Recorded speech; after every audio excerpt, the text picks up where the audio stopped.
Bienvenidos from the Rio Grande Valley. Welcome to Pueblo News. I'm Daniel Diaz. And I'm Ana Sanchez. We're so excited to be here tonight for our weekly show. Pueblo News is a project of La Unión del Pueblo Entero. This show is to share with our members the latest news about the Rio Grande Valley. To join Lupe, visit our website, lupenet.org, or send us a message on Instagram, Twitter, or Facebook. Tonight we'll cover a week of action for immigration at our nation's capital. Hundreds of immigrants and allies poured into DC last week. Our demand to Congress is to deliver on their mandate to create a pathway to citizenship for millions of people who are undocumented. We'll talk about all this and more tonight on Pueblo News. Let's begin with an overview of some of the most popular headlines. Last week, the nation was shocked to see images of Border Patrol agents on horses preventing Haitians and other Black migrants from seeking asylum in Del Rio, Texas. The Biden administration was quick to verbally condemn the photos and announced it would ban the use of horses by Border Patrol agents.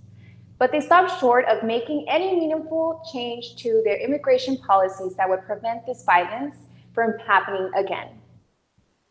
This was Press Secretary Jen Psaki's attempt to clear up the White House's role in violating the rights of Haitians at the border.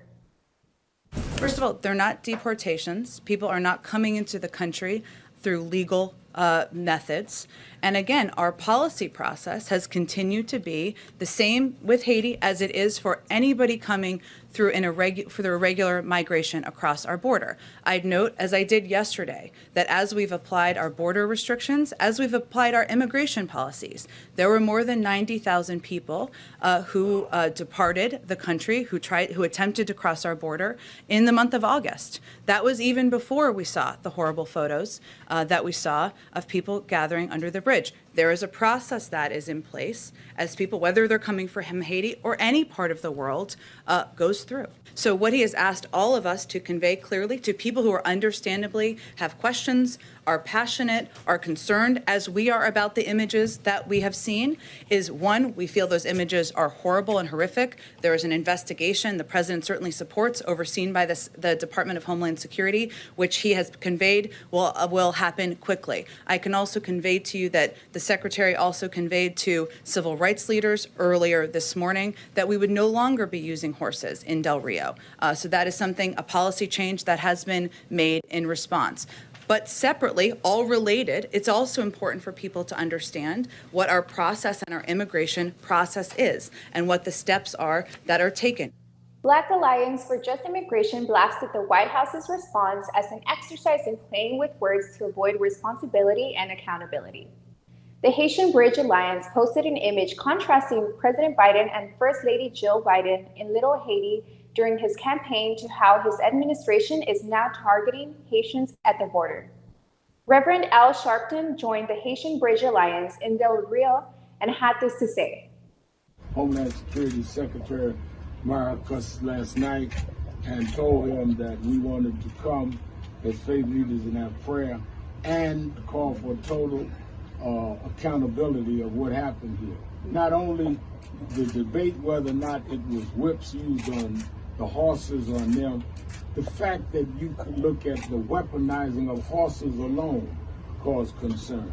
So we're here to say that what is going on here is a crisis that everyone concerned about civil and human rights ought to be dealing with. The fact is that the deportation should cease immediately and asylum should be granted to those that are certainly are qualified for asylum.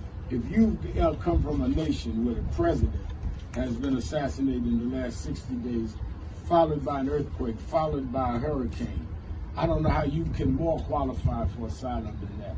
And to have them laying out under a bridge like that, not even being able to give them food, and then those that want to aid them be blocked, is something that is incorrigible to me. And I hope our presence helps to escalate the attention they need. We'll talk more after we do our show. Thank you.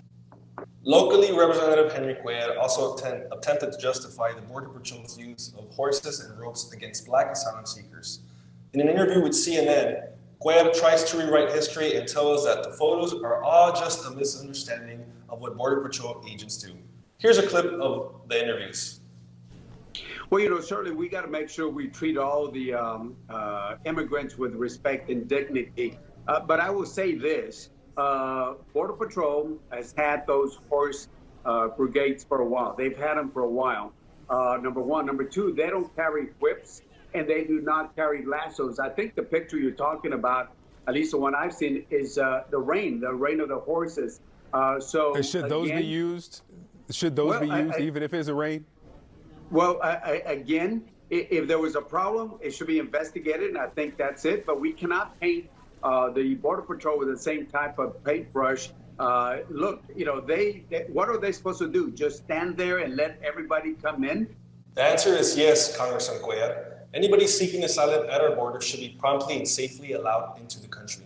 This is a basic human right upheld by the U.S. and international law. More importantly, it is the values of your constituents to protect and welcome immigrants, and you were elected to defend those values. Catering to conservatives and defending failing government institutions such as the Border Patrol is a shameful game for political points. Representative Cuellar is defending an immigration system long grounded in racism and cruelty, the system that I and thousands of immigrants and allies came to DC this week to transform. Lupe members joined thousands of immigrants and allies to welcome Congress back into session and demand a pathway to citizenship for millions of immigrants. Our fight is about moving our nation closer to an America that is worthy of those immigrants' aspirations. Congressman Cuellar has more often been a roadblock to progress than a champion, and we won't tolerate that anymore. We'll take a quick break, and when we come back, we'll talk about our week in DC, advocating for Congress to protect immigrants and more. Welcome back to Pueblo News. Today I'm here with Daniel and Karina. Thanks for having us on. My name is Daniel Diaz. Yes, my name is Karina Hernandez. So first off, I just want to check in with y'all. How are you feeling after your trip to DC? It was very, very exciting. It was my first time flying over there to DC. It was a great opportunity, and I have a lot of experience there. Like each day was something different. I learned, and I like it because you can see the hunger of the people. Like they're fighting for their rights, and like even though we're different states but different color, we all like united together fighting. And like I like it because we're all like helping each other, even though we're from different states, different places, different organizations, but we were there like united, fighting, and to show the Congress that we're not like separating. We're together like as a group, as a people united, like fighting for our rights. Yeah, and I would add, besides that, although it was really tiring because of the flights and having to be in a million places, and we're not used to like the big city being from the border, right? Still feeling rejuvenated, right? I know there was a lot of sadness after the parliamentarian came out with the news that we're literally traveling when all this was happening, right? With the news about not wanting to include a pathway to citizenship. But when we met with a lot of the groups there in that big action, we felt like rejuvenated. We felt like, wow, like we're part of something so big in this country. So we're excited to come back home and continue the work. That's awesome. So next, I just want to ask y'all about the purpose of your trip to DC. Yeah, I would say that our purpose to DC, more than anything, was to make sure that the voices of the border were included. There was a big, last Tuesday, there was a big march and rally for immigration reform, for the pathway, the reconciliation, a pathway to citizenship for millions of undocumented immigrants, but also to make sure that the voices of the border were included. Now, unfortunately, a lot of our people couldn't go because that are directly affected because we live on the border. People that are undocumented that live within this 100-mile radius can't travel to places like DC. There was a lot of undocumented folk that were there from like New York, from Michigan, that North Carolina. Farmers from North Carolina that you met from Georgia. Yes. And they were asking where you were folks. Well, it's funny that you say that because they can't travel. So I had to make sure that when I spoke in behalf of hundreds of thousands of undocumented people that live in the Texas border, right? And then of course, at the same time, we're seeing images come in from the Rio, I think on Monday and Tuesday. Yes. And so that also became part of the conversation to make sure that we voiced that concern. So yeah. You have anything to add to that? Yeah, well, our purpose was like to fight, like I said in the beginning, it was just to help the people and to talk about like for example, I'm a dreamer. So I also, it was not only about the dreamers, not also but the farm workers, central workers, that they have the rights. We have our rights in not only because we're not from here, from America, but we also have like that voice, so the Congress can hear us that we're not alone. And just because one people doesn't talk, we have more. It was like more than 1,000 people that went there, like fighting. On Tuesday, we have that march, and you can see all the people like fighting and saying like their rights. It was something nice that I have never seen like that, and I got surprised because it was my first time. Also, we have march here, but like seeing over there like a lot of people, it was something amazing that I got surprised, and I was like, it got me more like, okay, I want to fight more, and I like it. It was something beautiful. And I would say that we were joined by some allies, and a lot of times we knock on our members of Congress in South Texas because I really feel like they're failing them, but there's some good ones out there. We went up to the stage and we saw Congresswoman Ilhan Omar speak to us, give some really powerful words. I think we have a clip of that, of Ilhan Omar speaking. Refuse to accept to let an unelected advisor to be the reason dreamers aren't protected. And then we'll go to the next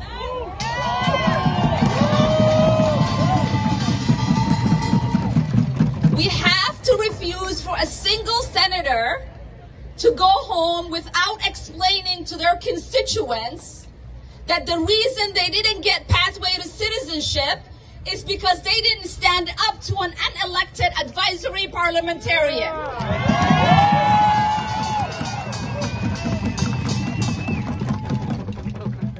I don't know about you, but I'm tired of people making promises they're not willing to keep and fight for. I am tired that every election cycle, politicians come into our neighborhoods and tell us they will deliver pathway to citizenship if we give them the majority, and then allow for excuse after excuse to get them off the hook. This is the end. We are no longer accepting any of their excuses. A todos los inmigrantes, indocumentados o indocumentados en este país, nosotros los debemos amar. And let me give particular thanks to the immigrant workers, frontline workers who risked their lives during COVID to save people's lives. Muchas gracias to all of you. Debe dar las gracias a todos los trabajadores, en particular a los inmigrantes, que han luchado y han arriesgado su vida en medio de esta pandemia. Let me tell you of a man I met named Recto. Yo me encontré con una persona que se llama Recto. Recto is a home health care worker. Trabaja en todo lo que es salud. An undocumented immigrant. Indocumentado.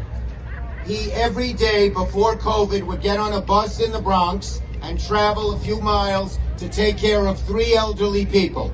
Trabajaba antes de la pandemia, tomaba el bus para cuidar 3 personas mayores. They would have not lived without his help. Sin él sería imposible vivir. When COVID came, the bus stopped running. Cuando llegó el COVID, el bus paró. Did Recto stop helping the people? Mi pregunta es, ¿Recto paró de ayudar a la gente? No. He paid for a taxi cab every day to go help those people, even though he was making not sub-minimum wage, but very low wages and could hardly afford it. ¿Saben qué hizo Recto? todos los días pagaba un taxi, así ganara el mínimo para ir a ayudar a esas 3 personas que eran personas mayores de edad. That we owe thanks to Recto, but we owe more than thanks. Le debemos las gracias a Recto, pero mucho más que las gracias. But not only to him. No solamente a él, Mario, a Mario, and to all of the undocumented, a path to citizenship. Y todos los indocumentados que tienen derecho a la ciudadanía. So, what was the most impactful thing that you experienced during your trip to DC? It was something beautiful, like I said, when we on the march, like we were marching on Tuesday, and like seeing all those people like fighting, and it got me grateful that it's like I'm not alone, you know. And one of the other thing also when we were like to the Capitol, even though the Capitol was closed, but we were recording and sending our video to the to the people like Vicente Gonzalez, and telling like our story, like we want for them to hear us. I'm from McAllen, and I was telling him like we have the right to be here. We have the right to fight for like our rights, not to be like treated like as a trash, because we're not. So on Tuesday, I see all those people like fighting and helping each other, and like fighting. That's one of the things that I say in my mind. I was like, I like this, and I will never forget that experience. Yeah, and in that same march, last minute I was invited to speak at the march, which I was really nervous, right? And I had sort of my talking points on my phone, and there's 3 stops in that march, right? It was probably like 7,000 to 10,000 people. I really don't know the exact amount, but it was probably one of the biggest marches I've ever been directly involved and participated in.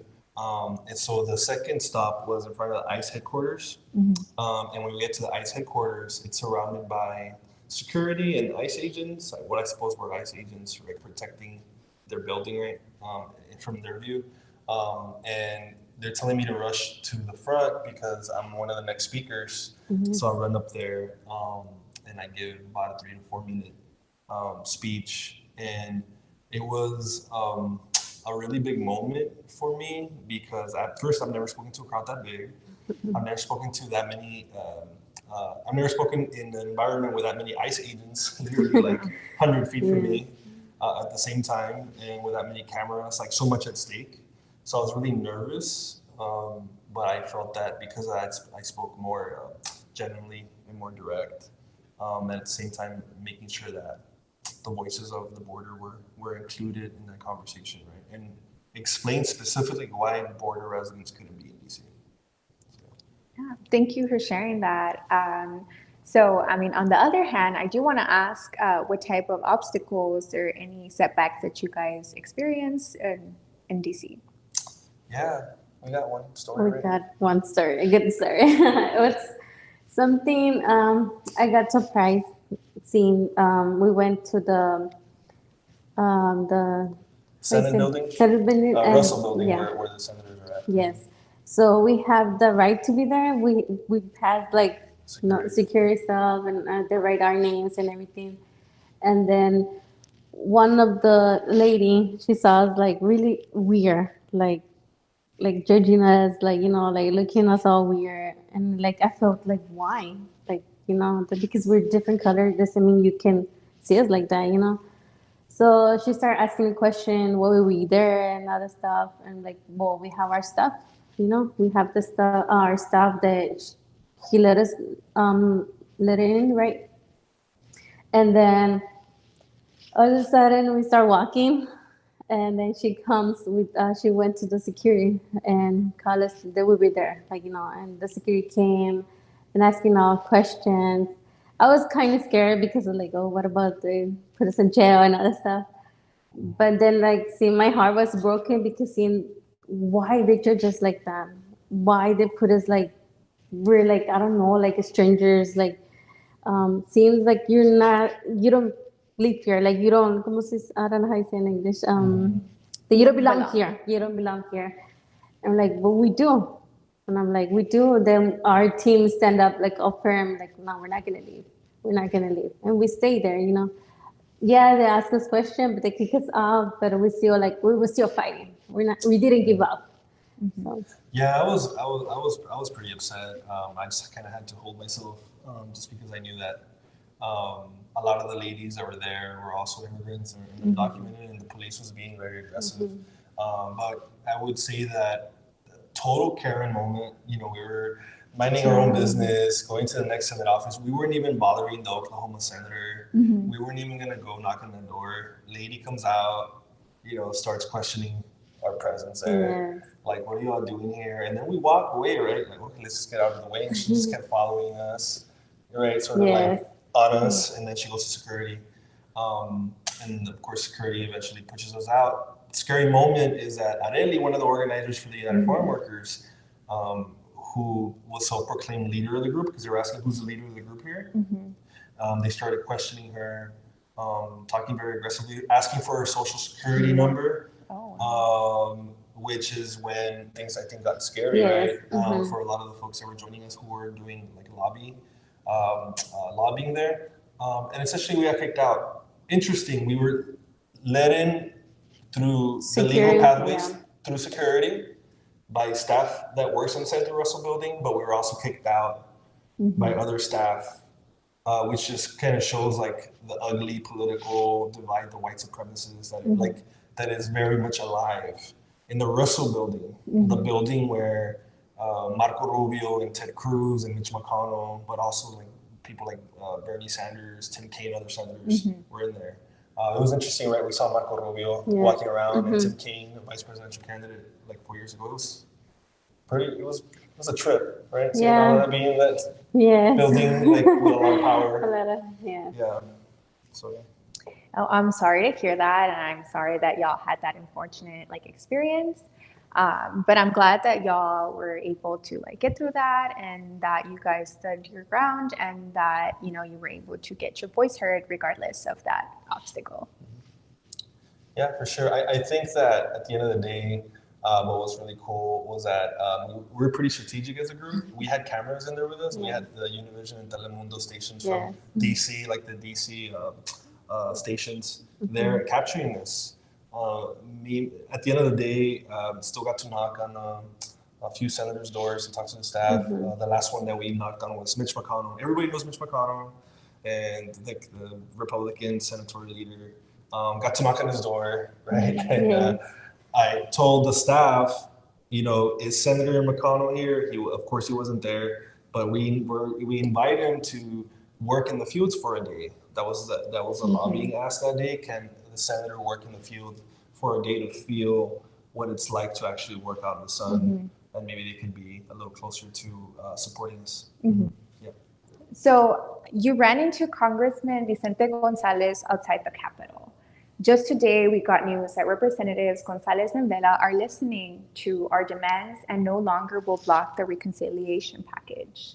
What does this say about the power of our movement and the moment that we're in?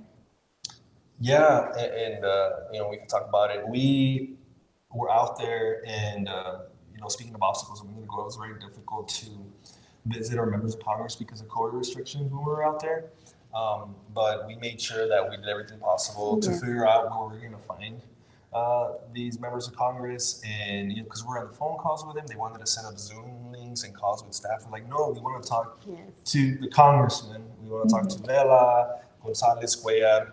So we kind of like figured out entry points and exit points from the Capitol. And we ran into Gonzalez. We were waiting outside. It was raining. The weather was really ugly. But we said we're not leaving. So we talked to him. So we waited. He was like more like than 2 hours, kind of. We were outside. It was raining. Doña Mari was with us. You know, old like farmer worker, veteran farm worker member. That she was out there with us too, right? Yes. And we talked to Vicente. We talked to him about reconciliation. We had a very honest conversation. How did you feel about that conversation? It was pretty good. That we spoke to him and telling him like, come on, like support us. You know, we're from McAllen. You represent McAllen, so we're not gonna leave here until you decide. You know, like that you're gonna support us. So practically, I think he did. Yeah. Like, of course, like came out with the news this morning that he's supporting reconciliation. I mean, I was pretty firm with him, Yes. telling them that we're here representing our membership and a bunch of people from your district. You and Doña Mari living in this district, right? And then, of course, we weren't alone. There was a lot of people from across the country, from different states, for reconciliation, for pathway citizenship. So I think that in general, Vicente Gonzalez and Filemon Vela and other members of Congress felt that presence around the Capitol the whole week, and where we were part of that, that really pushed and coordinated our members of Congress to make that commitment, at least for now, this morning, that they were going to support reconciliation. I was very direct with the congressman, and I was like, "What's up with reconciliation? Talk to me. How are you feeling?" Right?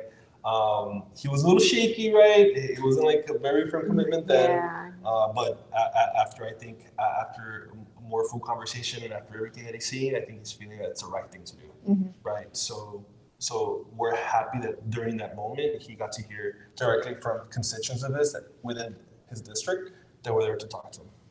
Well, thank you so much for being with me today. I'm Ana Sanchez. I'm Daniel Diaz. And I'm Karina Hernandez. This is Pueblo News. See you next week.